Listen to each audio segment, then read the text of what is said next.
ICAN May 2024 Performance Management Question number 1. Tanikamak TK makes 3 products, A, B, and C. All 3 products must be offered for sale each month in order to be able to provide a complete market service. The products are fragile and their quality deteriorates rapidly once they are manufactured. The products are produced on 2 types of machine and worked on by a single grade of direct labor.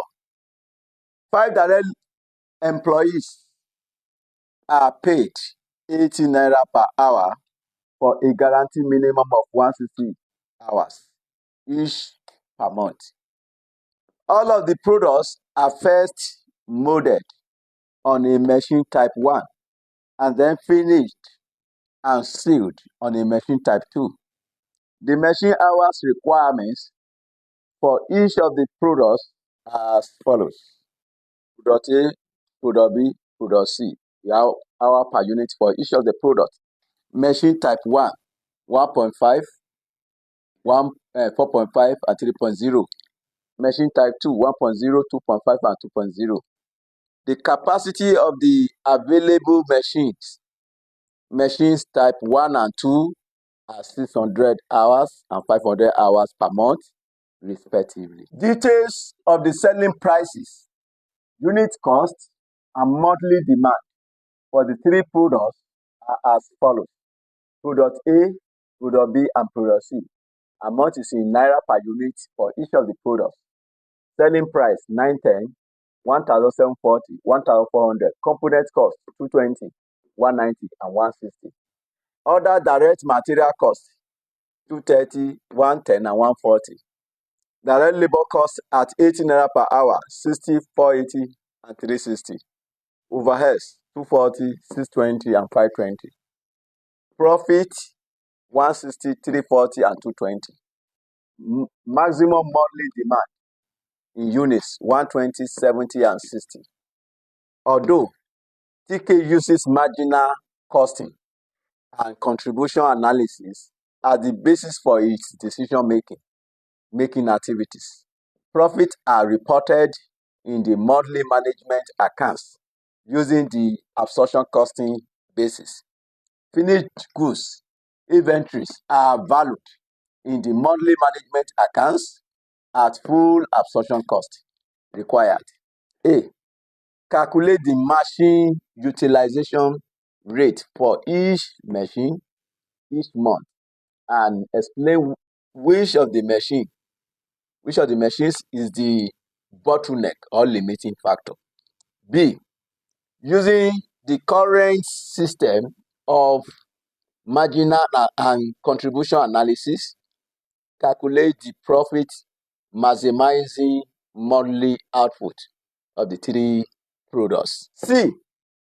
Explain why throughput accounting might provide more relevant information in TK's circumstances. D. Using a throughput approach, calculate the throughput maximizing monthly output of the 3 products. E. Explain the throughput accounting approach to optimizing the level of inventory and its valuation.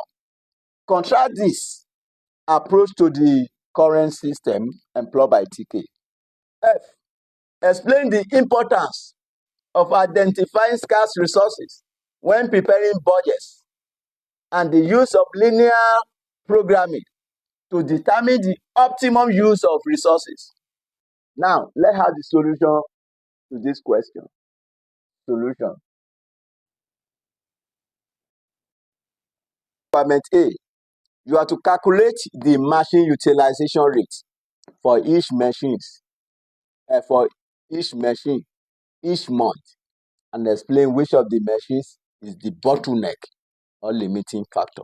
Now, let's have the solution to the question. Solution. The name of the entity is Tanikamak. Tanikamak.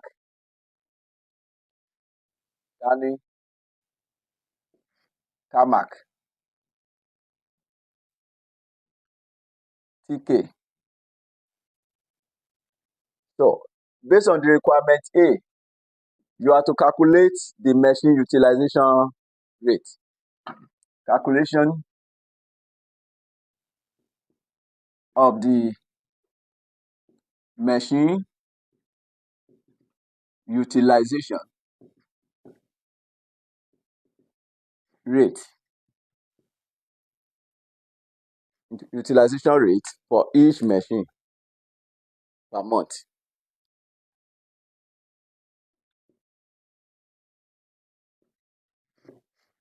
So you have two types of machine. We have type 2 machine, and we equally have type 1 machine.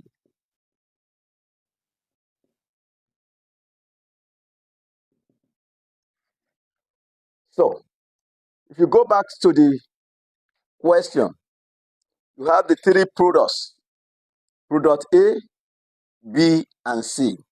Machine type 1 hour is 1.5 for product A, 4.5 for product 2B, and 3.0 for product C. So we have products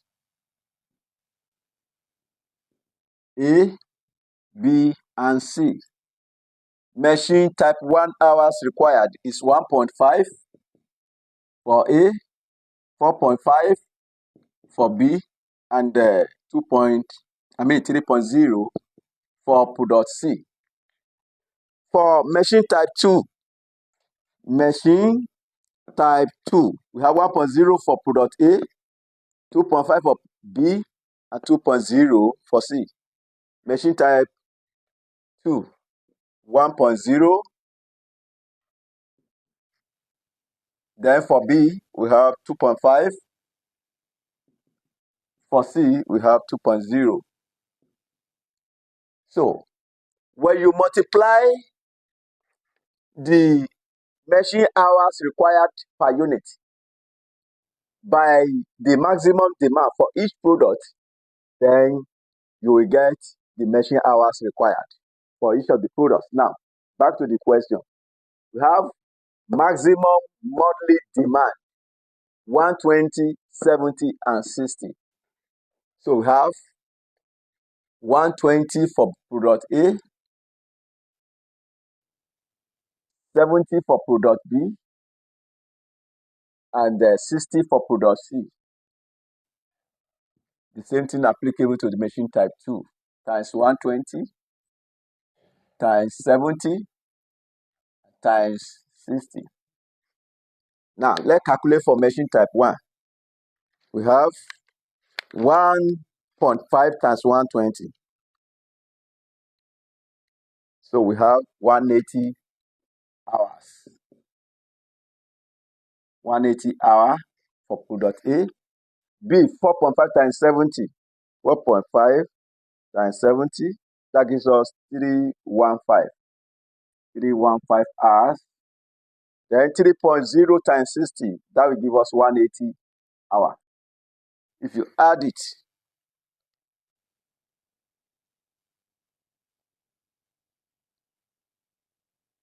this is total 375 hours.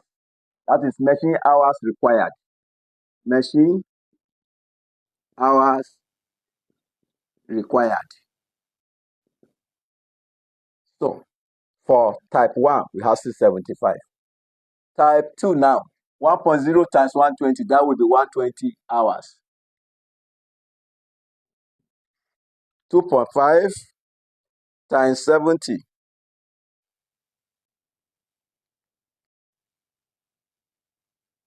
We have 175.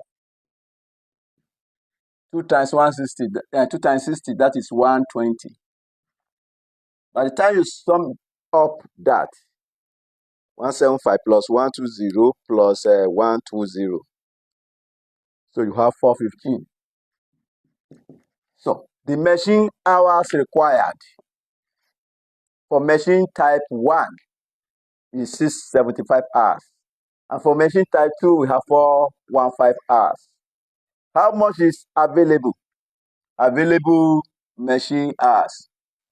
Available machine hours. Available machine hours. So for machine type 1, you were told the capacity of the available machines type 1 and 2 are 600 hours and 500 hours per month respectively. That means 600 is for machine type 1 and 500 for machine type 2. So we have 600 hours and 500.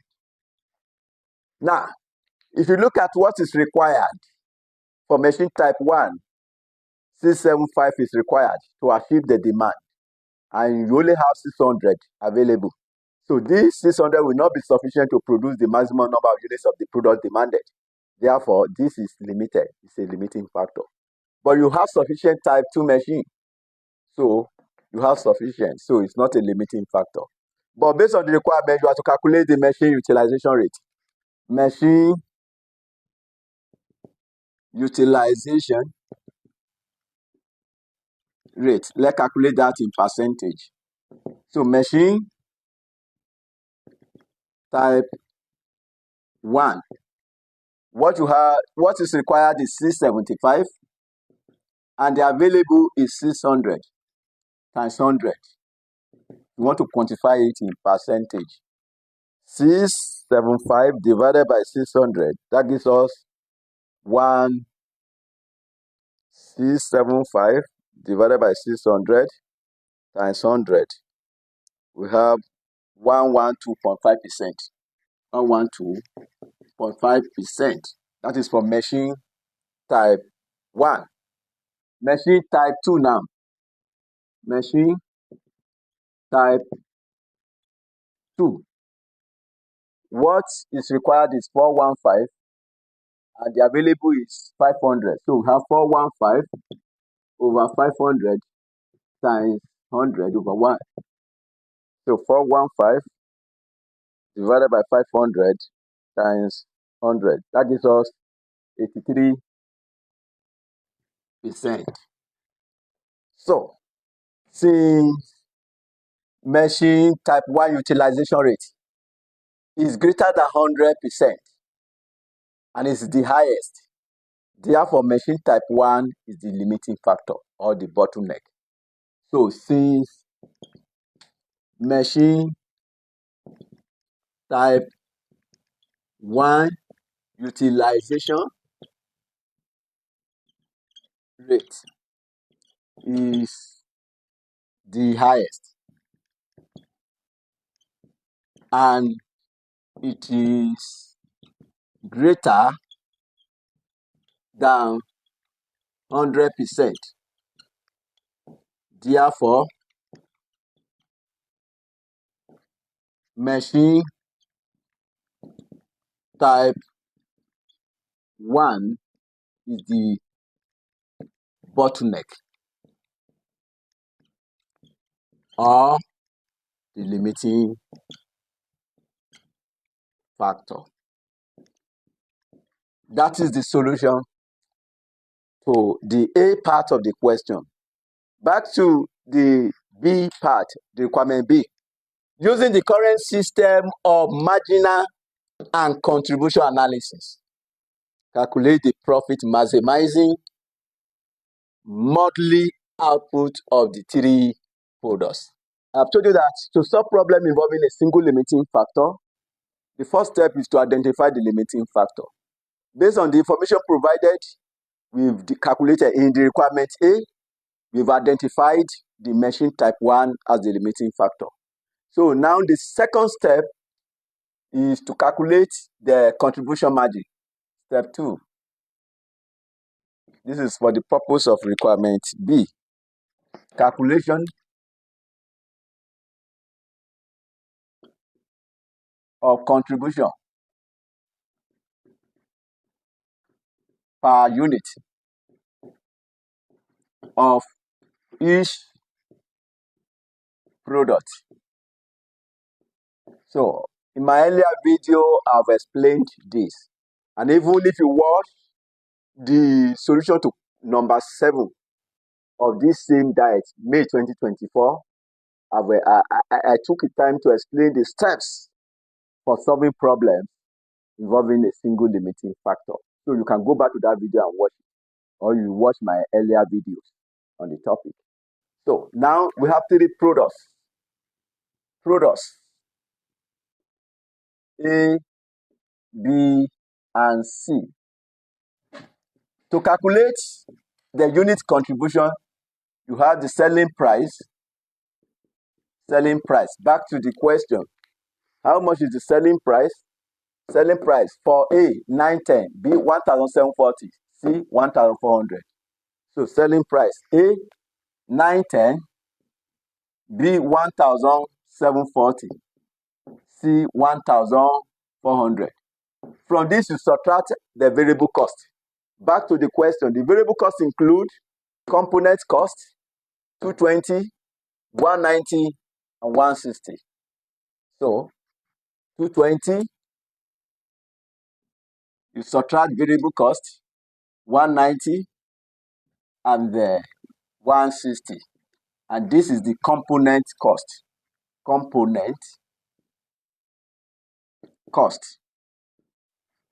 Back to the question. You have other direct material cost, 230, 110, 140. 230, 110, and 140. That is other direct material cost. Now, back to the question. You also have direct labor cost at 80 naira per hour, 60, 480, and 360. So we have 60, 480, and 360. This is direct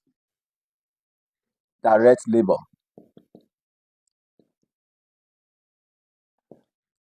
So back to the question. The next item is overheads. And I want you to know that since the entity, if you look at the question, we were told that profits are reported in the monthly management accounts using the absorption costing basis. Finished goods, since the entity is making use of the absorption costing, that is to show that the overheads here, they are absorbed cost. They are not absorbed to the product. So in that case, overheads absorbed is not relevant. So we ignore that. So if you subtract the variable cost, you get your contribution. Contribution per unit. So 910 minus 220 minus 230 minus 60. We have 400. Go back to my earlier videos on the topic for better understanding. 1,740 minus 190 minus 110 minus 180. So we have 1,260. Then 1,400 minus 160 minus 140 minus 360. So we have 740. The next step is to calculate the contribution per unit of limiting factor. Let me just say step. Yes, calculation of contribution per unit of limiting factor. Contribution per unit of limiting factor. Remember, if you go back to the solution to the A part of the question, we have identified the machine type 1 as the limiting factor. So now, the machine type 1 hour, we have 1.5 hour per unit, 4.5 hour per unit of B, 3 hours per unit for C. So we have 1.5 hours. Then we have 4.5 hours and 3.0 hours. So to calculate contribution per unit of limiting factor now, contribution per unit of limiting factor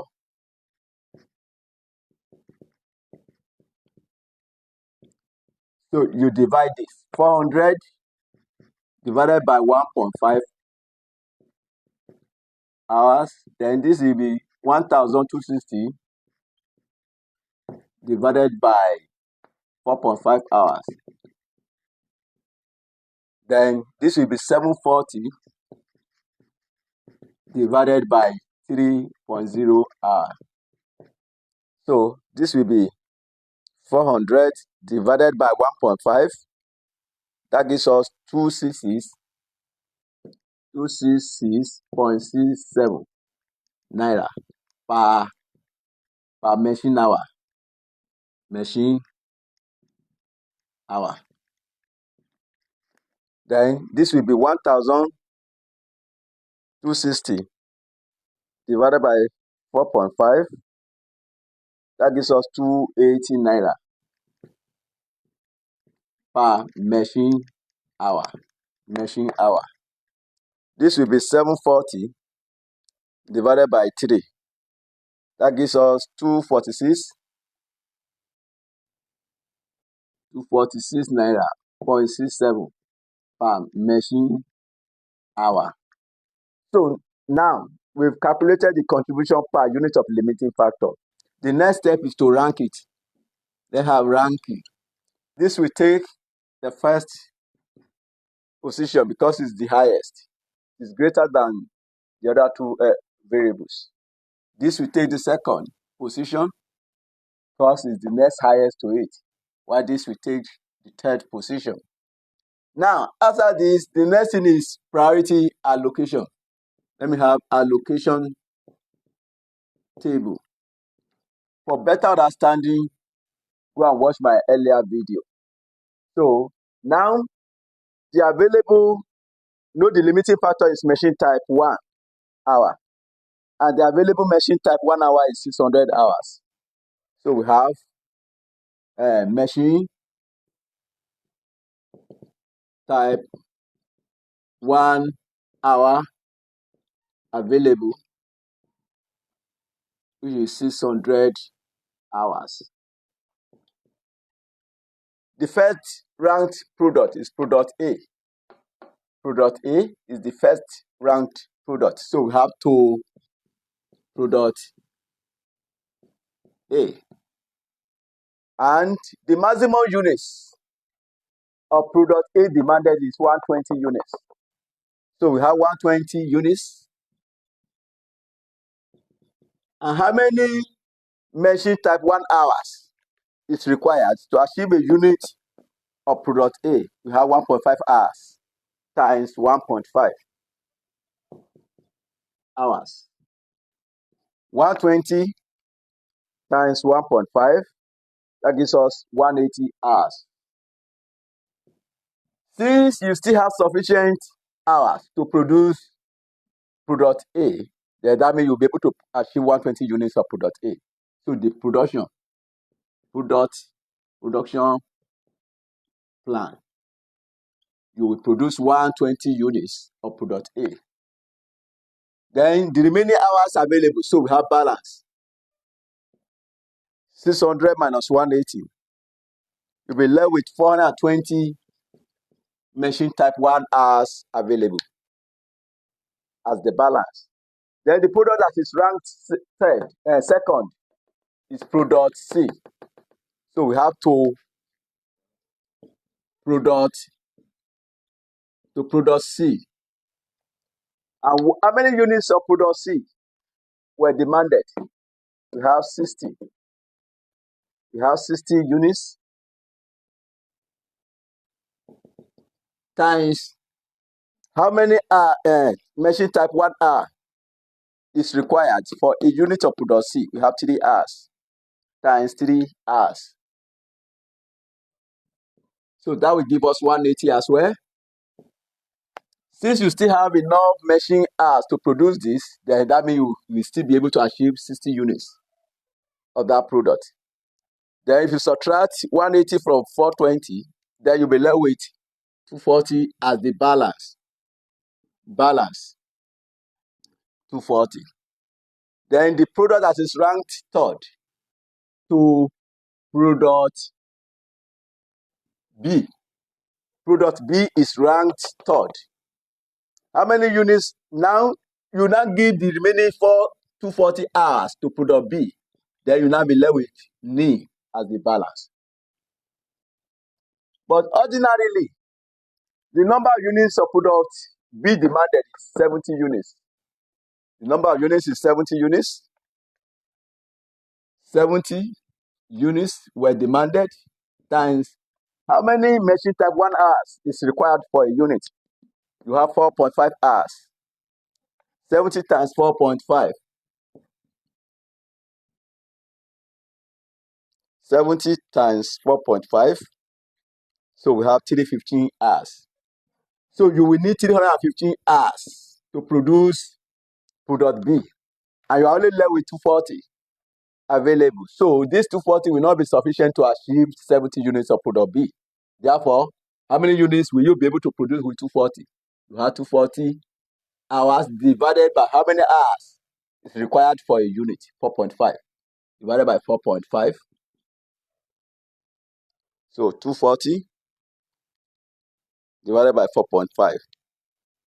There you have 53 units. 53 units. So now you have to determine the units, the maximum number of units you can achieve with this. So our optimal production plan now will be product A.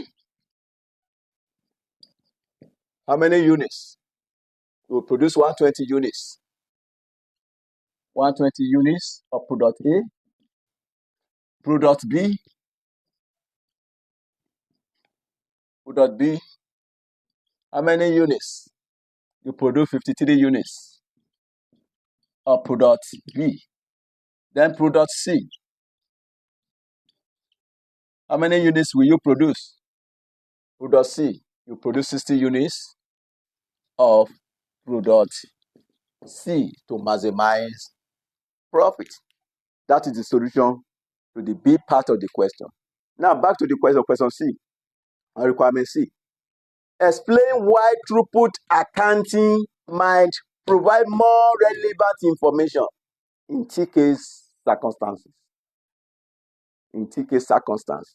In throughput accounting, all costs are fixed except for materials and components. The only costs that are variables are material costs and components.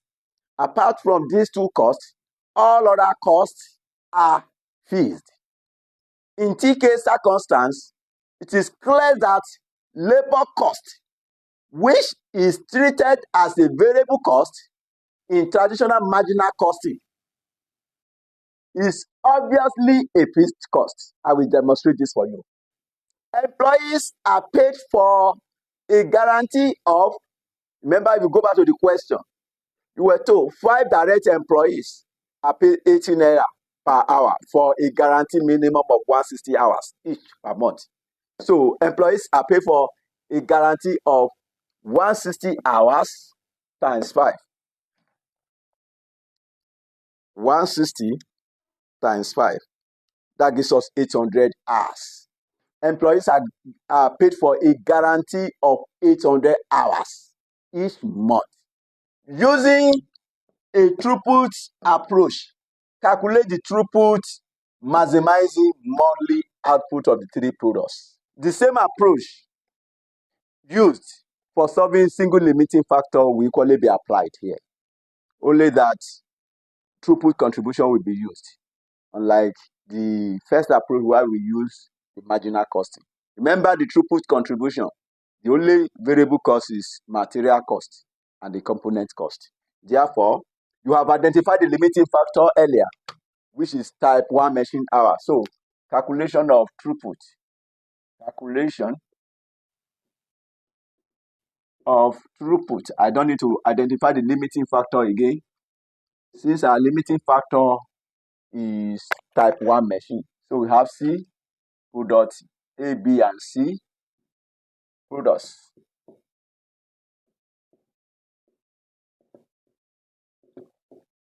So to calculate the contribution, we have selling price.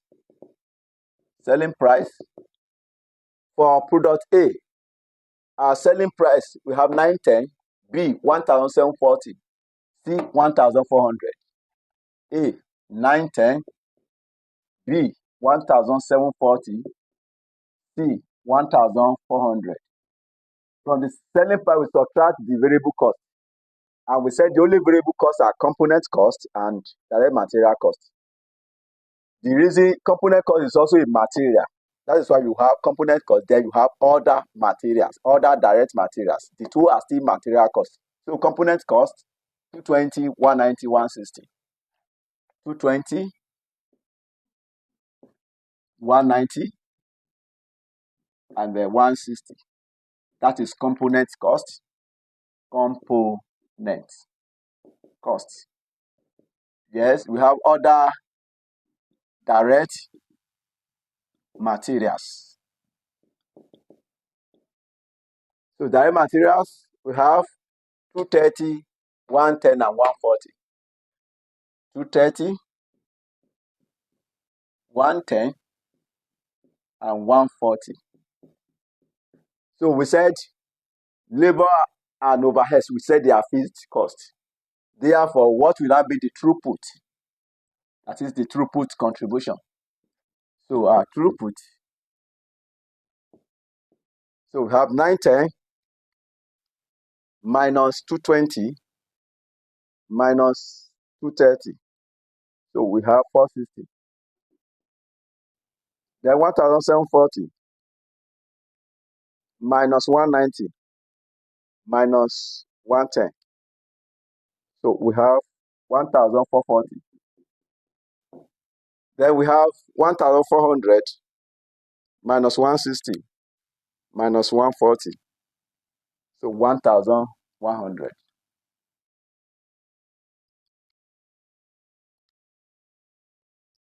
So our limiting factor, which is type 1 machine, type 1 machine hour. This was identified as the limiting factor from the requirement A. Now, the type 1 machine hours required for a unit of product A is 1.5, product B 4.5, product C 3. So we have 1.5 hours, 4.5 hours, and 3.0 hours. Having identified the type 1 machine as the limiting factor, so we calculate the throughput per hour. Per hour. So 460 divided by 1.5.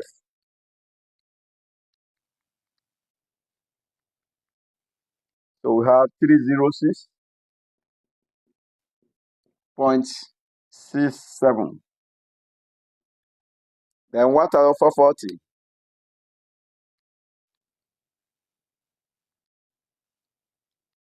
1,440 divided by 4.5. That gives us 320 naira. Then 1,100 divided by 3.0. That gives us 366.67. So we rank it. Ranking. So we have the one that is ranked first. The highest is 366. So it takes the first position. Then second position and the third position. So we prepare the allocation table. Allocation table. Product mix. A production plan. So Machine type 1 hours available. Machine type 1 hour available. Remember, we are solving the requirement D. The requirement D. Machine type 1 hours available. The one available, you have been told, is 600 hours. 600 hours. So the product that is ranked first is product C. So we have to product C. The number of units of product C demanded is 60 units. We have 60 times how much is the machine type 1 hour required for a unit of product C? We have 3 hours. So times 3. Then you have 180 hours. You subtract 180 from 600. You will be left with balance of 420. So that is the balance available. Since there are sufficient machine type 1 hour for product C, then you will still be able to produce 60 units. Then the product that is ranked second is product B. That is ranked second to product B. How many units of product B were demanded? Product B, the number of units demanded, we have 70 units. 70 times, what is the machine type 1 hours required for a unit of product B? You have 4.5 times 4.5.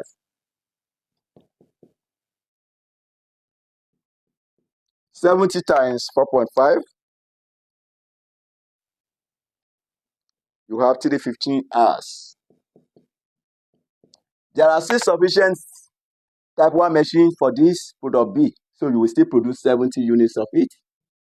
You have enough machine type 1 hours for that.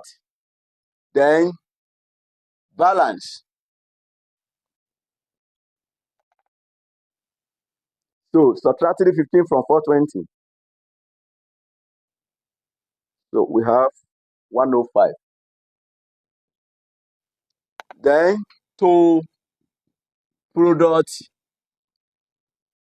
the product that is ranked third is product A.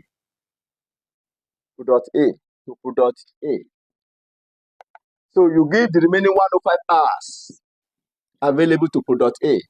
Then your balance will be nil. Ordinarily, the number of units of product A demanded is 120 units.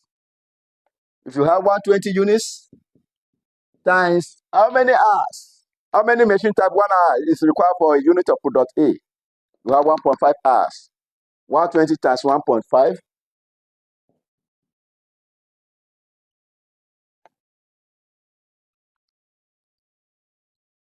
That gives us 180 hours. 180 hours. That means to produce 120 units of product A, you will need 180 hours. And you are only left with 105 hours. This 105 hours will not be sufficient to produce the number of units of product A demanded. Therefore, how many units will you produce with this 105? So you have 105 divided by 1.5 hours required for a unit. That gives us 105 divided by 1.5. Be left with 70 units. That means you can only produce 70 units of product A. So your optimal production plan, if throughput accounting is applied, throughput, if you are applying throughput, so for product A, product B, and product C. Product A, how many units will you produce? Product A, you produce 70 units. 70 units. Product B, how many units of product B? 70 units as well. 70 units. And for product C, how many units? Product C, you produce 60 units. 60 units. If throughput accounting is in use, so that is the optimal production plan. That is the solution to the D part of the question. Now, let's go to the E. Explain throughput accounting approach to optimizing the level of inventory and its valuation Contrast this approach to the current system employed by TK. To the E part of the question. The conventional approach used by TK. The conventional approach is the marginal costing. So views inventory as an asset. So in marginal costing approach or absorption costing, inventory is viewed as an asset. In throughput accounting, inventory is not viewed as an asset, but rather as a result of unsynchronized manufacturing. Throughput view inventory as unsynchronized manufacturing. The ideal inventory level is 0 in throughput. Inventory level is 0 in throughput accounting. Take note of that. That is the solution to the E part of the question. Now, let's go to the F. Explain the importance of identifying scarce resources when preparing budget and the use of linear programming to determine the optimum use of resources. That is F. Let's have solution to that. Importance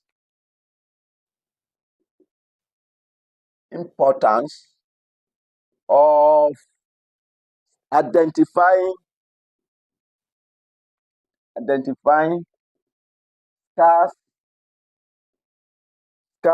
resources.